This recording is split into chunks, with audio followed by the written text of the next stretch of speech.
네, 예고해드린 대로 대검찰청 감찰부장을 지낸 한동수 변호사 모셨습니다. 어서 오세요. 네, 민족의 화해와 일치를 위해서 기도합니다. 예. 자, 오늘 좀 참담한 광경이 펼쳐졌는데요. 네, 참담합니다. 예. 어떻게 보십니까? 윤석열 씨의 저항 방법. 예. 뭐 예전 같으면 대역죄인이라고 줄이를 들었을 것 같습니다. 예. 그 문명 국가니까 그렇게 할 수는 없고요. 예. 그 뭐 정말 전직 검찰총장, 뭐 예. 대통령으로서 품위는 고사하고 참 이렇게 부끄러움을 모르는 행위 같습니다. 예. 네. 검찰 계실 때 자범 중에서도 이런 식으로 저항하는 사람은 제가 뭐 잘 들어보진 못한 것 같네요. 어떻습니까? 네, 맞습니다. 그냥 예. 무슨 관련 논문에 예. 뭐 출정을 거부하면서 뭐 나체로 되거나 뭐 쇠창살을 뭐 붙들고 이러는 행위들은 좀 간혹 있었는데, 네. 아, 관련 논문에 나올 정도. 네. 그러니까 출정이 이 현저히 곤란한 경우, 교도 간의 인치가 현저히 곤란한 경우에 어떤 예시로 이런 기재는 본 적이 있습니다. 그런데 윤석열 씨는 앞으로도 이런 식의 행위를 할 것 같은데요. 네. 어떻게 돼야 된다고 보십니까? 당장 뭐 다음에 다시 이제 특검에서 특검부는 사실 뭐 지검장, 검사장 처우를 받고 있는데요. 직접 이제 간 거죠. 그 다시 재집행하겠다고 하니까요. 지금 이제 그 순서가 그 체포영장을 제시를 하고 만약에 누워 있으면 이제 면상 앞에 면전에 제시를 하는 거죠. 그리고 미란다 원칙이라고 알려진 피의 사실 요지하고 체포 이유 또 변호인 선임권 뭐 변명할 기회를 부여하고 그다음에 이제 실력 행사에 들어가야 되겠죠. 교도관을 지휘해서. 근데 이제 그 과정에서 그 피의자 윤 씨가 무슨 뭐 밀쳐낸다든가 폭행을 하면 공무집행 방해가 될 수 있죠. 네. 그러면 오늘과 달라질 건 없을 텐데. 네. 끌어낼 수 있습니까? 변호사님 보시기에는? 이제 교도관에 대해서 이제 적극적으로 지휘를 해서 그 옆에서 이제 상당한 시간적 여유를 두고 이제 시뮬레이션을 해보는 거죠. 누워 있을 때 그 옆에서 이제 가서 지금 이제 다 절차를 이제 고지를 했다. 미란다 원칙까지 고지를 했다. 이러면 그 다음 단계는 출력 행사에 나갈 수 있으니까요. 이제 일어나서 이 체포 영장에 기재된 대로 특검에 있는 조사실로 강제로 데려가고자 한다. 뭐 자발적으로 협조해 달라 이런 절차를 하고 아주 사회통념상 허용되는 범위 내 실력 행사를 할 수 있죠. 가능하고 다음엔 집행될 것이라고 예상하십니까? 네, 그렇게 해야 된다고 생각합니다. 이거는 영장은 판사가 적법하게 발부한 그 영장은 법제의 핵심이거든요. 법 앞에 누구도 평등하게 예외일 수가 없습니다. 이건 특권 내지는 이건 범부시적 태도는 뭐 안 좋은 영향을 미칠 수 있어서요. 가능한 최대한 노력을 해서 집행해야 된다고 봅니다. 진단서를 구치소 측에 전달했다. 이건 어떻게 보십니까? 그게 이제 실명위원 진단서라고 하는데 사실 진단서는 상해 진단서하고 진단서, 소견서 이 정도고 실명위원 진단서라고는 없습니다. 그 원래 진단서의 어떤 품목이 있군요다. 네, 형사 절차에 제출되는 진단서, 상해 진단서는 신빙성이 높고 소견서 같은 경우 증명력이 좀 약하죠. 의견을 좀 소견을 주관적 진술을 기재할 수도 있고 그래서 다만 이 과정에서 기저질환이라는 그거는 뭐 말은 좀 어렵지만 사실상 일반적인 성인병, 당뇨병을 말하는 거죠. 당뇨에서 이렇게 실명에 염려가 있다 이 정도 차원을 하는 건데 이건 좀 뭐 뻔뻔한 거짓말 같습니다. 당시 이제 의무과장도 그 구치소 내에서 굉장히 신중하고 조심스러운 자리인데도 수사 재판에 지장이 없다라고 그 정도면 단정적으로 얘기한 것이거든요. 그럼 이건 이 어떤 구치소에 전달한 진단서는 무시해도 될 만한 사안이다 이렇게 평가하시는군요. 네네. 그것도 뭐 진술로에서 대해서 그 내용은 뭐 전해진 바는 없고요. 수사는 물론 재판에도 이제 완전히 협조를 안 하고 있는 상황인데. 그렇습니다. 3회 불출서가 있죠. 재판부에서는 동원할 수 있는 방법이 있지 않습니까? 재판부에서는 지금 그 재판부는 이 공소 제기가 되면 그 판사가 적극적으로 구인하고 출석을 확보할 수 있는 그런 책임하에 놓입니다. 저도 뭐 형사재판할 때 불출석하면 바로 구인영장을 발부했거든요.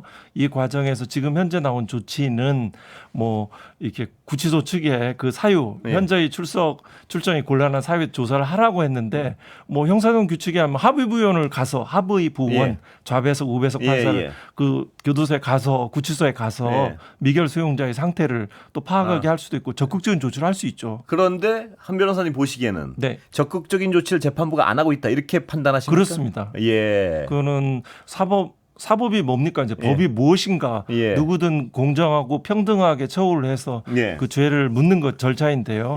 뭐 이거는 사법의 직무를 게을리하는 것이라고 봅니다. 이상합니다. 점점 더 이제 그 내란 특별재판부의 통과가 현실화돼가는 과정이 생기는 것 같습니다. 이 지기현 재판부의 어떤 여러 가지 판단에 대해서 의구심은 점점 커진다 이렇게 보시는 건가요? 네, 구속 취소 이후에 점점 수긍할 수 없는 지금 뭐 구인영장을 발부하는 과정도 그렇고 지금 뭐 휴정기라 하더라도 구속 피고인은 형사 피고인은 재판을 그대로 진행하거든요. 그리고 지금도 11월까지 아주 느슨하게 재판을 해놓고 한 것은 내년 뭐 2월쯤에 사법분담 3년이거든요. 형사 그 조희대 대법원장이 2년짜리를 3년으로 늘렸거든요. 그 기간이 끝나면 적당하게 뭐 선고 안 하고 관련 심산인지 여러 가지가 여러 가지를 의심하시는군요. 이상한 재판부라고 점점 사법부 내부에서 그런 인식들이 늘어가고 있는 것 같습니다. 아까 잠깐 언급하셨지만 그렇기 때문에 특별재판부를 꼭 도입해야 된다 이렇게 보시는군요. 네, 그런 통과들이 국민의 지지를 많이 받고 있고. 또 이제 3개 특검법 다 해당되죠. 김건희 특검법, 그 최혜병 특검법 관련해서 특별한 재판부들이 그 구성돼야 된다는 요구들이 점점 늘어가고 있는 것 같습니다. 이거는 답변을 하실 수 있는 분야인지 모르겠지만요. 네. 한 변호사 보시기에는 이 지기현 재판부의 이런 행위들이 어떤 배경이라고 추정은 되십니까 혹시? 네, 뭐 의심되는 대목은 좀 있습니다. 그럼 말씀하시긴 좀 그런 부분인가요? 네, 뭐 보통은 이제 관종이라 아주 선회하는 사람 뭐 세상의 말로 관종이다 뭐 이런 표현도 하기도 하고 뭐 이렇게 가다가 나중에 정작 선고는 아주 뭐 무기징역 등 뭐 아주 중형을 선고하셨다라는 말들이 있는데 그거는 하나의 그냥 현재의 과정들을 보고 그 사람의 행동이 드러나잖아요. 그 현재 조희대 대법원장이 사무분담 과정에 또 관여를 했고 그 과정에 판사의 보직은 조희대 대법원장이 할 수 있거든요. 그리고 통상 이제 지금 감찰도 이제 유흥주점 관련해서 감찰 결과가 지금 나올 게 안 나오고 있지 않습니까? 또 서울중앙지검장도 사무분담 권한이 있는데 지금 침묵하고 있잖아요. 이 과정에서 이 광범위한 어떤 연락 내지는 뭐 그런 보호하에 있지 않을까라는 생각도 듭니다. 그렇다면 지기현 사법부 신뢰가 걱정스럽습니다. 지기현 판사에 대해서는 정상적이라면 반드시 어떤 인사 조치가 이루어져야 되는 상황이라고 이렇게 그렇습니다. 그것이 사법부의 신뢰를 국민이 얼마나 믿습니까? 최후의 보루라고 그걸 늦었지만 살리는 기회라고 생각합니다. 그런데 하나 제가 여쭤보시면 좀 기술적인 건데요.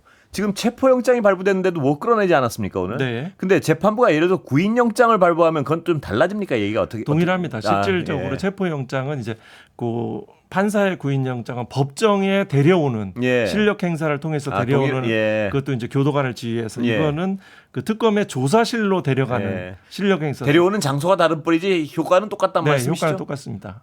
그럼 윤석열 씨는 뭐 어느 걸 하나?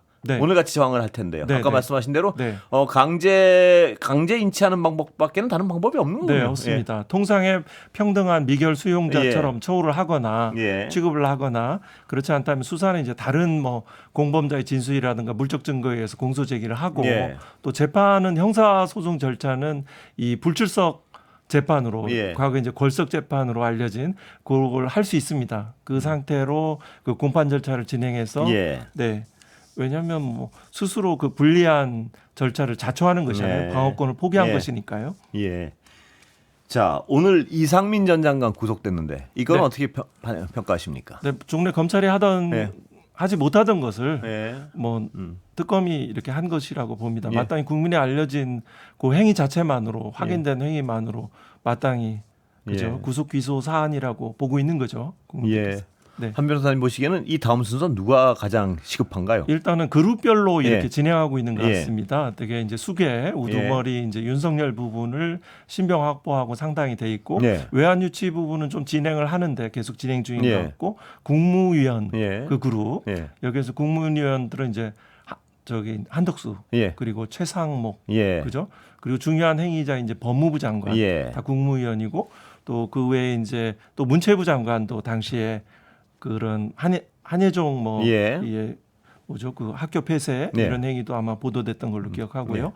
이른바 F4 회의라고 이제 국민들 다 아시는데요. 비상 입법 기구를 위한 예비비 마련을 해서 관여했던 그런 그 기재부의 차관 뭐 1급 이사 고위 공무원도 그 피해자로 입건될 가능성이 있어 보입니다. 예, 지금 상당히 많은 사람을 나열하셨는데요. 이 사람들 다 기소 대상이라고 보시는 건가요? 지금 판단은? 네, 예. 그 앞에 부분에 있어서 중요 장관급들은 뭐 구속 기소 사안으로 보이고요. 구속 기소 사안이고요. 네. 예. 그 나머지 이제 그 뭐 지위에 따라서 약간의 권한에 적으니까 책임도 그에 비례적으로 적을 수 있잖아요. 관여 정도를 봐서 뭐 신병은 불구속된다 하더라도 뭐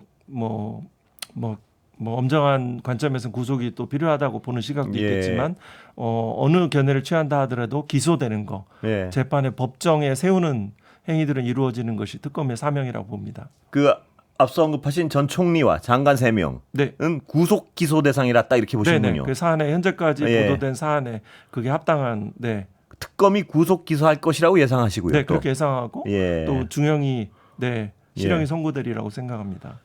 그 계엄에 대해서 말입니다. 국민 피해에 대해서 위자료 지급 판결 나온 거예요. 네, 이성복 부장판사님 이제 퇴임을 이제 65세 정년을 앞두고 판결을 하셨죠. 예, 이거 뭐 일반 국민 누구나 할 수 있는 겁니까? 어떻게 되는 겁니까? 네, 맞습니다. 그거는 이제 비상계엄이 불법 행위다. 그게 이제 우리 정신적 고통을 피해를 입었다. 그것이 이제 인과관계가 있다라고 하니까 이 비상계엄 등 내란 행위로 인해서 그 포고령 관련해서 이 정신적 고통을 당한 그 피해자인 국민 모두 다 이 소를 제기할 수 있습니다. 재판 청구권이 있으니까요. 그러면 어떻게 하면 됩니까? 일반 국민들은 이 소액 3천만 원 이하는 소액 심판인데 소액 사건인데요. 뭐 이렇게 모집도 하고 계시지만 그냥 개인적으로 가서 소장을 접수하면 그 법원에서 안내를 해줍니다. 그 아주 간단한 양식이거든요. 판결문도 시중에 나와 있으니까 이렇게 하면 됩니다. 그것도 자신 없는 분들은 지금 잠깐 설명하셨지만 변호사가 이렇게 모집을 해가지고 대리하는 방법이 있죠. 인적 정보하고 이제 위임장 이제 주면 거기서 이제 대기를 합니다. 적어도 최소한의 금액이 10만 원이라고 했으니까요. 20만 원 청구도 가능하고요. 그러면 윤석열 씨는 어떻게 저항합니까? 이 부분에서. 지금 이제 강제 집행 정지를 이제 1심 판결에 가집행 선고부 판결이라고 해서 그걸 가지고 바로 집행을 할 수 있거든요. 그 재산 공개에서는 이제 예금 채권으로 이제 한 6, 7억 정도가 있었는데 그것뿐만 아니라 뭐 여러 가지 뭐 유체 동산도 있을 수 있고요. 또 뭐 공무원 연금도 검찰총장은 되게 한 27년 하면 400만 원 초과하거든요. 생계비 초과 부분도 역시 압류 뭐 약간 이론적 견해는 있지만 압류해서 집행해 나갈 수 있습니다. 그리고 계속 돈을 벌면 계속 그걸 집행해 갈 수 있거든요. 근데 이제 그 피고 측 입장에서는 이제 확정될 때까지 강제 집행 정지를 합니다. 근데 보통 그 청구 금액과 같은 금액 상당의 현금 공탁을 하죠. 그러니까 점점 금액을 감당하기가 어려워질 것 같습니다. 그러면 6억 10억 되고 그러면 10억 어떻게 됩니까? 그 자기가 주장하는 자기 재산 규모를 넘었으면 어떻게 됩니까, 다음은? 자기가 주장하는 이제 우리 그 채권자 입장에서요. 그러니까 윤석열 씨는 분명히 뭐 공개된 게 7억밖에 없다. 그러면 이제 그 책임 재산이라고 하는데요. 강제 집행의 대상의 재산들 그거 말고 더 있겠죠. 앞으로 또 생기겠죠. 그러면 그 과정에 대해서 그걸 찾아내서 채권자가 계속 집행을 해가는 거죠. 채권을 만족받는 과정이 있고 강제 집행 정지도 현금 공탁이기 때문에 한계가 있어서 결국 이제 판결이 확정되느냐 그에 따른 것이겠지만요. 그렇다면 국민들은 저것도 의심하지 않습니까? 이 윤석열 씨의 계엄 자체가 단독으로 한 것이 아니라 김건희 씨와의 연계 고리 뭐 이런 것도 의심하는 분들이 꽤 있는데요. 네, 맞습니다. 상당한 개연성이 있는 거죠. 그리고 이제 김건희 그 피의자 김 씨하고 피의자 그 윤 씨와의 그 평소의 관계라든가 기존 뭐 국정농단이라고까지 칭해지니까요.